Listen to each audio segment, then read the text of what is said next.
No, for me it's 2 points dropped. We did not apply ourselves the way we expected in this match.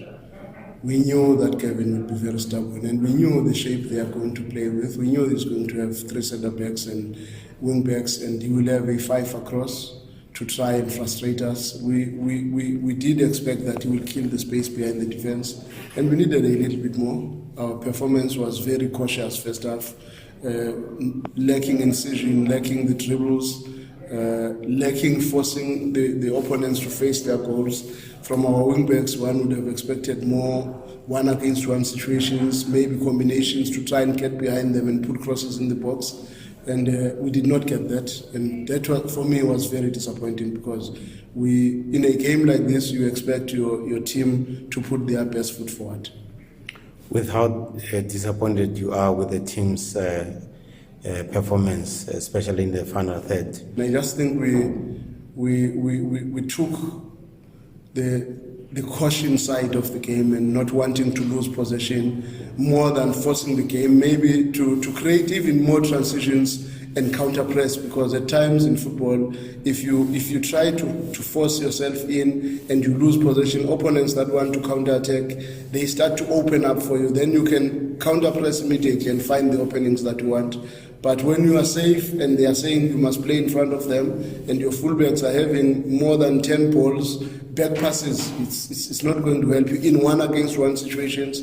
Those were the moments that compromised us a little bit more. And I feel to a certain extent, when they killed the space behind the defense, it also minimized the influence of Peter Shalulile. But had Peter scored the first chance that he got in the game, this game could have turned out differently, because that was, to me, a very easy chance for him to tap it in. Then from there, the opponents would be forced to come out, and it would present a different game to us. With the recent lineups that included Yubusa and Zwane, did you miss them in today's match? No, definitely. We missed Musa, we missed Themba Zwane, but I must also say, in as much as I say we missed Musa, one must also say Grant Kekana played very well in that position. In fact, our centre-backs never gave any headaches to us. It's just that we were not incisive enough offensively. We never forced situations. We never forced combination plays or one against one, maybe more adventurous. Lebitso of Chippa, for instance, he would try to go forward even when the situation does not allow him. He's only alone in that space, but he's forcing to say, I want to try and get inside. Hanebu will also do the same and put a ball into the box. When your fullbacks are not playing for that, as a coach, you must be worried, because a game like this, with one cross, with Peter in the box, with a Hashim coming late into the box, a Motobi coming late into the box, there's something that you can get. But when you're not having a lot of crosses and never having sufficient actions in and around the opposition box, it does not help you. When you play in front of them, no matter how many touches on the ball you can have with your number 6, with your centre-backs, with your goalkeeper, it does not help.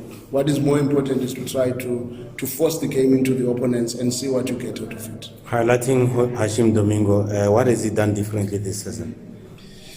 He's a little bit more composed, because technically, no doubt, is a technically very gifted player, but he still has to work a little bit harder in his game to be an offensive midfielder and force situations offensively. Defensively, his counter-pressing is good, his passing game is good, but the game of football in a big team needs a little bit more from a number 8. Number 8 should score goals. Number 8 should have assists, like the previous match where he played that pass to Peter and he got a penalty from it. You need a lot of such actions so that he can build his confidence and start to talk with the numbers of how many chances I created, how many goals I scored, how many shots at goals have I taken, how many box entries. Those are the numbers that any offensive midfielder should worry himself about, and that is an area of his game that still has to improve a little bit, but he's a very good player. We are confident he's still going to come up. Question around the players and their fitness levels. Are you happy so far with the 3 games played? At this stage of the season, it's not always about the highest level of fitness. the same team managed to play 120 minutes against Kaizer Chiefs. So you would not say the performance today probably is because of fitness levels. I think the condition of the players is okay, but it can still improve. Yes, obviously there might be other teams that are looking very sharp now, that are already at the highest gear. But we know our marathon. We know that we have to build progressively up until we arrive to the point that we want to arrive at. But as coaches, we are happy with the progress that the team is making. And even today, it's not a question of the physical condition. I think Chippa in the second half were willing to give us spaces a little bit we could have punished, and we tried. But unfortunately, in football, when you don't win a match, it's easy to go to fitness and other things. But the truth of the matter is, we are happy with the progress that the team is making.